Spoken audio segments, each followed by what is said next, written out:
Sa nakaraang episode ay natunghayan ninyo ang pagpunta natin sa Buscalan Village. Matapos ma-experience ang napakagandang lugar na iyon ay nagdesisyon na tayo na umuwi ng Zambales.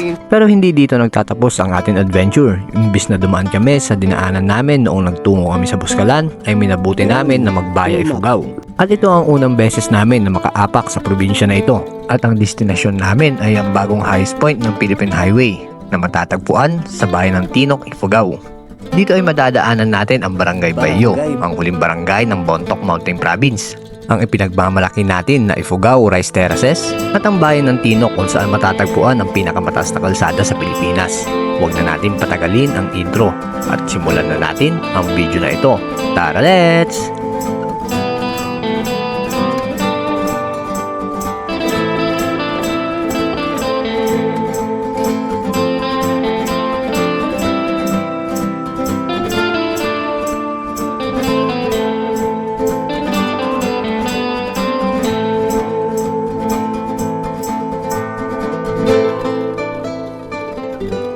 Barangay Bayu, Bontoc Mountain Province.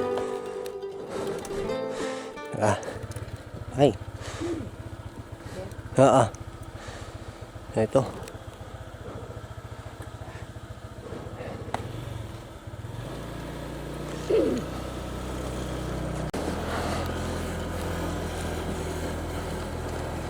So, ayan.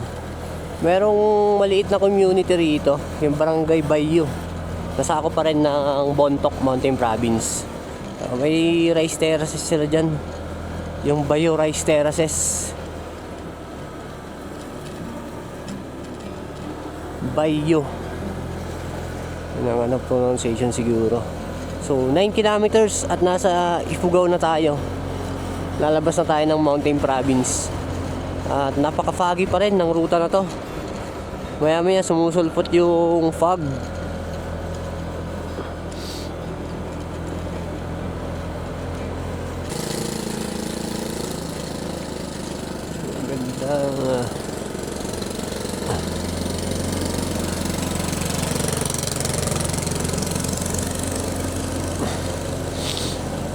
May mga traveler tayo na nakakasalubong. So, sa part na to, nagkaroon ng disaster yung kalsada rito. Ayun, sira nga. Sira yung daan. Tabunan ng landslide. Tumaas eh.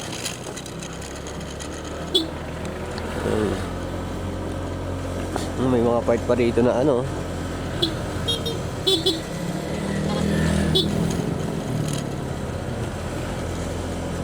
Ang dami pupunta ng Buscalan ah. Ito, restaurant and homestay oh.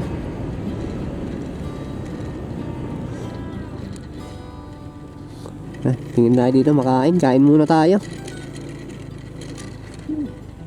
Wow. Kaya nga eh. Kaso layo na ito, wala naman sa mapa, di ko nakita. So dito kain muna tayo. Hukib Restaurant and Homestay. May ulam na kaya? Good morning po.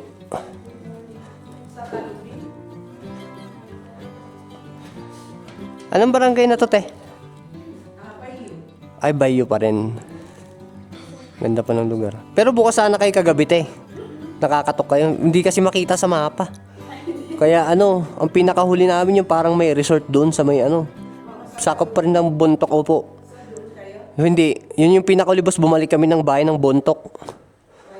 Opo, sa mismong proper. Doon na kami nagtiyaga magganap. Opo. Ay, ito yung mga ibang Ayan.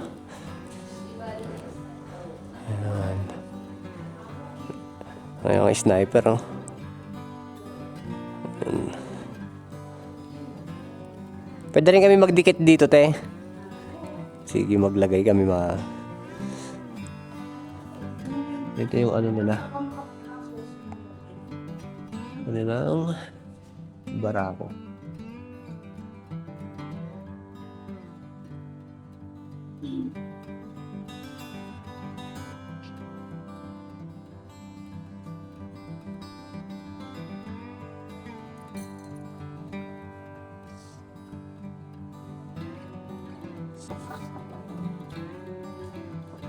Yung view namin sa kanya. Pakaganda. Habang kumakain. Kain po tayo, te.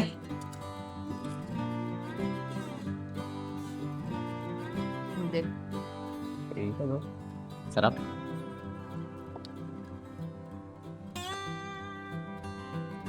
Yeah. Ayan. Sa salagang 200 pesos, matitikman nyo yung sulit na papaitan dito. Ang lalaki ng hiwa. No? Ayun, no? Oh. Lalaki. Yan, no? Diba? Pesos, no? Pagdating sa papaitan. Kasi, ang lalaki ng hiwa niya. Good for tonight. Good for two na rin siya. Bali sa mga mapupunta pala dito, yung daan papunta ng Ifugao. Itong way na to, going to Ifugao yan. At ito naman yung pa Bontoc. So, sako pa rin naman to ng Mountain Province at meron kami nadaanan na restaurant tsaka homestay. Hindi namin to inabot kagabi nung time na naghahanap kami. Papakita ko sa inyo yung view na meron dito sa restaurant nila. Tara. Ito yung Hukib Restaurant and Homestay. At ito yan, nakikita nyo yung kanilang Facebook page. At ito naman yung, nagdikit na tayo ng ano rito, pinayagan tayo ni ate na magdikit. At ito papakita ako sa inyo yung view. Ito si Commander. Ay ka na eh. Ito natin yung view rito. Dito ka. Pag dito kayo nagkaroon ng nag-decide na mag-homestay. Ayan oh. Tanaw yung papunta ng Bontoc. So may Sea of Clouds. Doon na yung papunta ng Bontoc Mountain Province. So napakaganda, di ba? Yan yung lugar nila ngayon dito. Napakasulit. Ganda. Sa gitna ng matatayog na bundok ng Cordillera sa pagitan ng Banawe at Bontoc, may isang lugar na tila ay ginuhit ng mga kamay ng ating mga ninuno. Maligayang pagdating sa Barangay Bayo.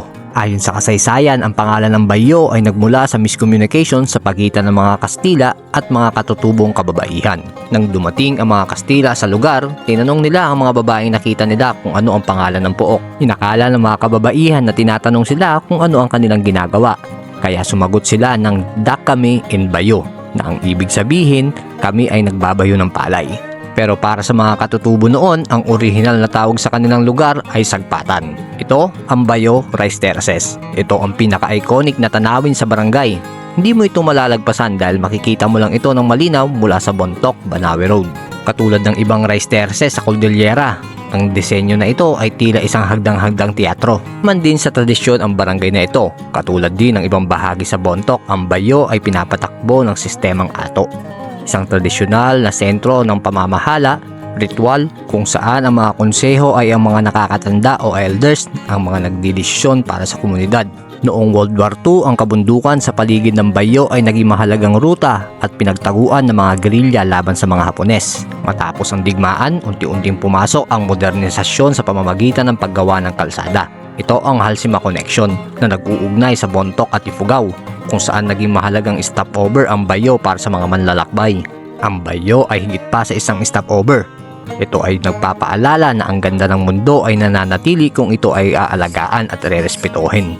Kaya sa susunod na dumaan kayo rito, huminto muna, huminga ng malalim at damhin ang tibok ng Mountain Province. Gusto kaming kumain dito sa Hakib. Ito, ang ganda naman, sarap nung papaitan nila. Puro. Solid na solid.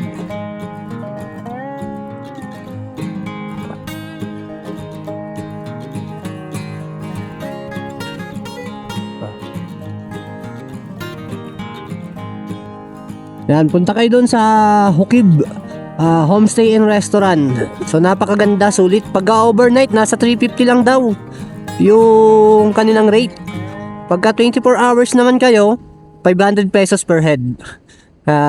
Sulit na sulit. Tapos meron pa silang fireplace doon sa loob ng restaurant nila.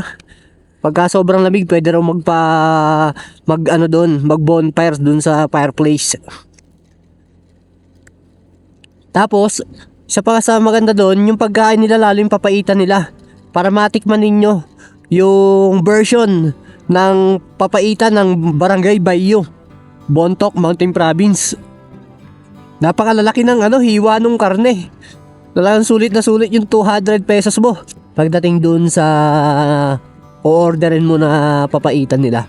So hindi siya ganun katulad ng mga common na papaitan na nakakain natin sa lugar natin.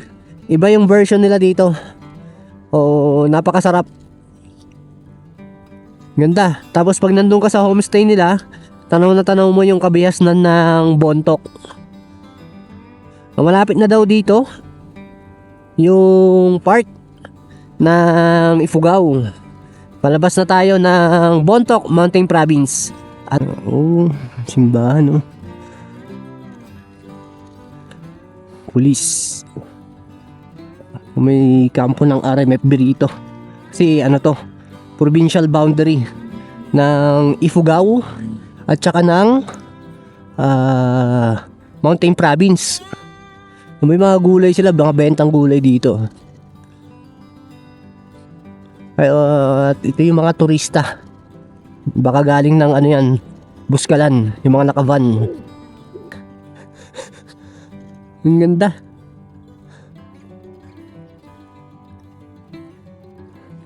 Wow! Sea of Clouds Ganda. Ha? Tara. Ha? Mapupuntahan yan. Banda dun siguro. Baka makita natin.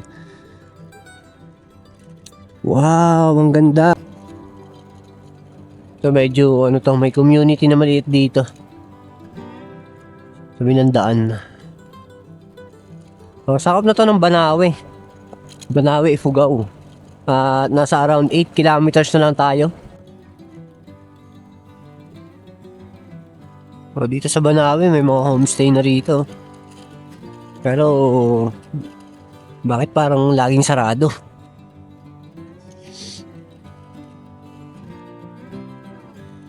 Pero yung mismong Banawe Rice Terraces, nasaan kaya? Ito kaya yun?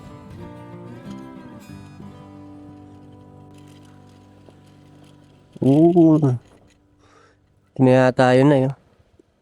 Tara. Nasa likuran natin yung Banawe Rice Terraces. Ito yan sa Banawe, Ifugao. Dati lang natin nakikita sa libro, tsaka sa likod ng 1,000. Kaharap na natin ngayon, di ba? So isa to sa mga tourist spot na pinupuntahan ng mga tao na nandito ngayon. May mga homestay dito, doon sa taas. Tsaka sa mga part na yan, may mga mabibilhan din ng mga souvenir. Yun. So parang hindi pa ako sure, parang doon yata yung pinaka-town proper ng Banawe. So ito yung pinaka-scenic spot nila. Yung mga dadaanan natin going to Tinok, Ifugao.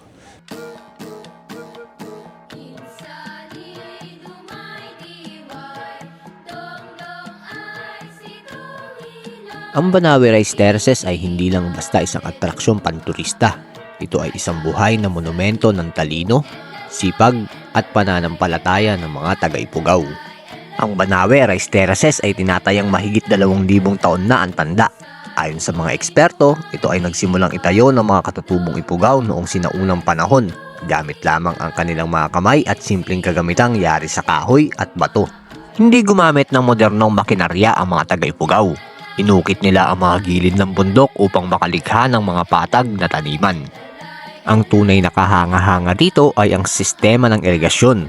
Ang tubig ay nagmumula sa rainforest sa tuktok ng bundok at dumadaloy pababa sa bawat baitang sa pamamagitan ng mga kawayan at kanal na bato. Kinilala ito ng gobyerno ng Pilipinas bilang isang national cultural treasure, habang ang mga kalapit na terraces sa Ifugao tulad ng Batad at Bangaan ay kabilang sa UNESCO World Heritage List. Alam mo ba na ang pader ng terraces ay hindi simento o putik lang? Ito ay yari sa mga batong maingat na pinagpatong-patong na tumatagal ng daan-daang taon nang hindi gumuguho kung maaalagaan ng maayos.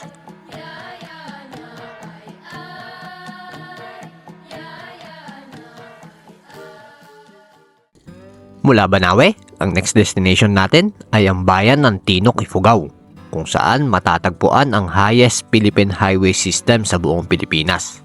Madadaanan din natin ang munisipalidad ng Hingyon, Lagawe, at Kiangan. Habang nasa daan ay malilibang tayo sa ganda ng tanawin. May mga rice terraces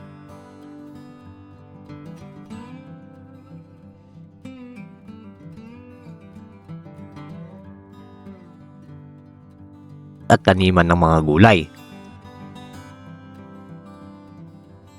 Sadyang napakasinik ng daan dito, kaya hindi namin namalayan ay nakarating na pala kami sa town proper ng Tinok. Ito yung town proper ng Tinok. Ito yung Tinok National High School.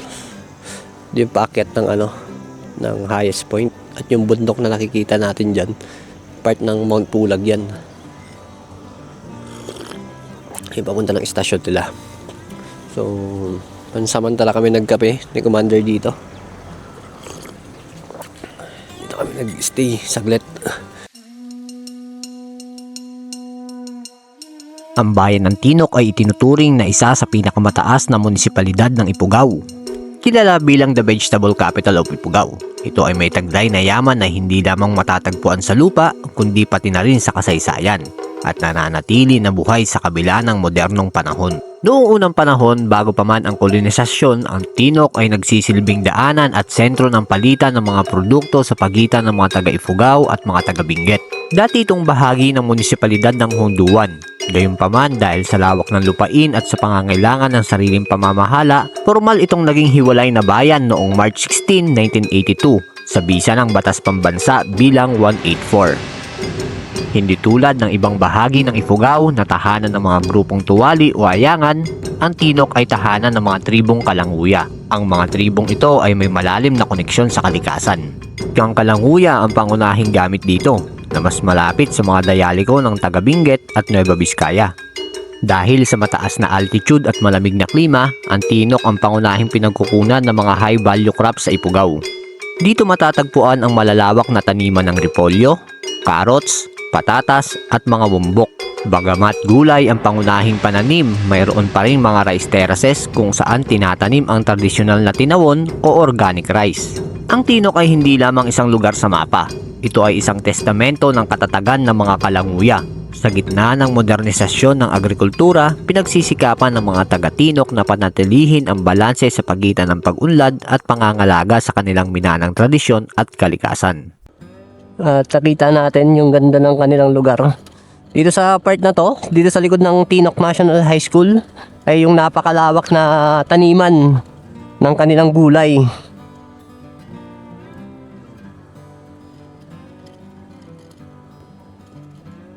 Dito napakatarik na ito. Dito tayo liliko. Hop. Saan bandaan? Ay, dito pala. Hindi ko alam. Sorry. Yung palang daan. Yan. So, paakyat tayo dito. Tutuntunin natin tong part ng dyan sa may Kabayan Benguet na yan eh. Yung ibang part dito. Napakaganda nung na ang town proper ng Tinok. Napakasimple. Oh, ang Bugyas 30 kilometers. Wow. Puro paakyat.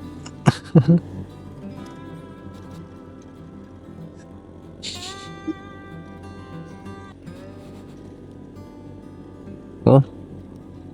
Yun oh. Green na green yung taniman nila dito. May mga celery oh.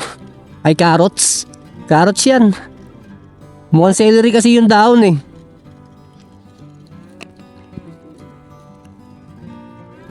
Ay mga taniman nila oh. Yung ganda ng aso. Ha? Ganda ng aso no. Wow. Antindi na akyatin dito ah. Ando.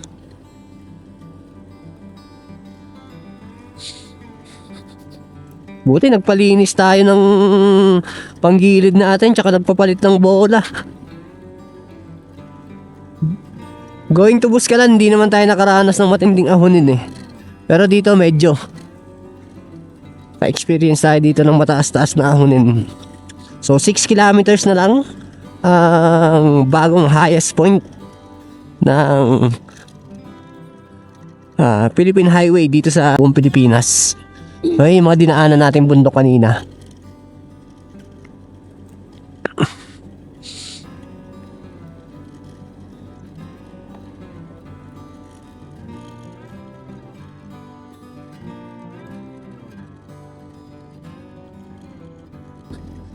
Bugyas, 28 kilometers. So itong Tinok, ito na yung pinakahuling bayan ng Ifugao. At mag-e-entry naman tayo sa Bugyas. Nasakop naman ng probinsya ng Benguet.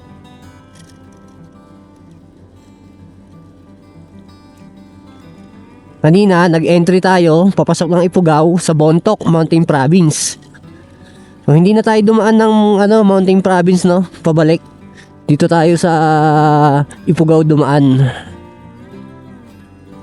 Para naman ma-experience natin kung ano yung itsura at makita natin kung ano nga ba yung mga dadaanan natin dito. So alas 3 na ng hapon. Kahit sana dumating tayo ng mga alas 5 sa Atok, sa Sayangan, para makapasok tayo sa Northern Blossom. Hindi pa kasi natin napasok yun eh.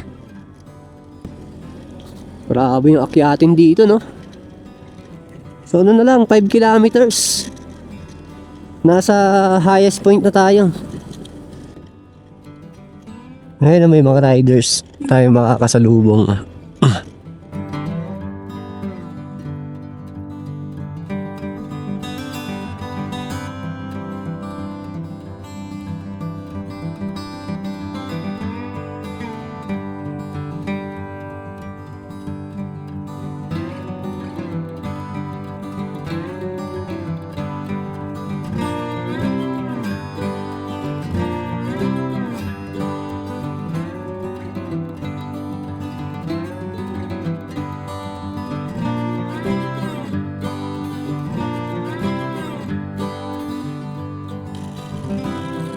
Oh, 1 minute, 400 meters. Ayun na pala eh.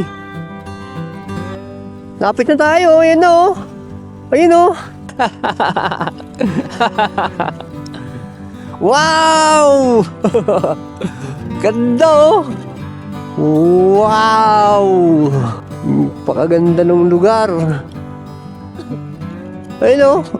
Enchanted Forest. Di ba?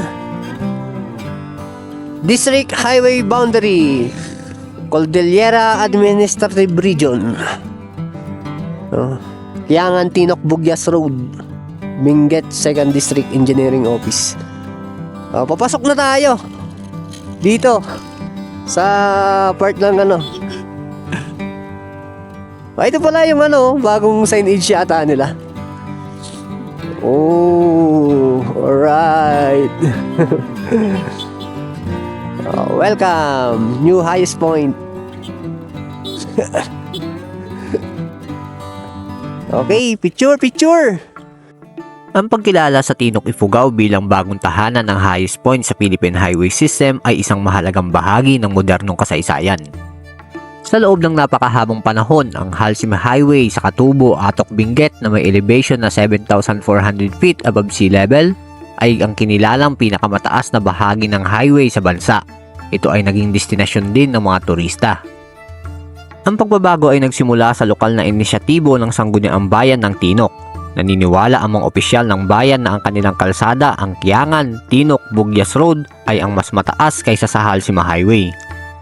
Noong July 17, 2018, nagpasa ng resolusyon ang Sangguniang Bayan ng Tinok na humihiling sa DPWH na magsagawa ng opisyal na validation at sukat ng nasabing kalsada. January 2019 ay nagsagawa ng site inspection at sukat ang mga kinatawan mula sa DPWH ng Central Office, DPWH ng CAR at Ifugao 1st District Office. At noong February 26, 2019, formal na naglabas ng memorandum ang DPWH na nagkukumpirma na ang bagong highest point ay matatagpuan sa Barangay Iheb, Tinok, Ifugao. At ayon sa opisyal na pagtataya ng DPWH, ang highest point sa Tinok ay may taas na 7,968 feet o 2,428 meters above sea level. Mas mataas ito kumpara sa dating record ng Atok Benguet. Kaya nga ang Tinok-Bugyas Road ay ginawang national road sa pamamagitan ng Republic Act No. 10551 na naipasa noong May 2013. Dahil sa pagiging national road, ito ay naging qualified na maging kalsada at pumasok sa opisyal na Philippine Highway System. Naging malaking attraction ito sa Ifugao na nagbukas ng pinto para sa mga adventurous travelers na gustong marating ang pinakamataas na kalsada sa bansa. Bilang bahagi ng pangunahing daanan sa pagitan ng Ifugao at Benguet, napabilis nito ang transportasyon ng mga gulay mula sa sakahan ng Tinok patungo sa pangunahing pamilihan sa La Trinidad at sa iba pang bahagi ng rehiyon. Ngayon, ang marker sa Barangay Iheb ay nagsisilbing simbolo sa pag-unlad at pagkilala sa ganda ng Cordillera. Isang paalala na ang ating mga kalsada ay hindi lamang daanan, kundi bahagi rin ng ating kasaysayan.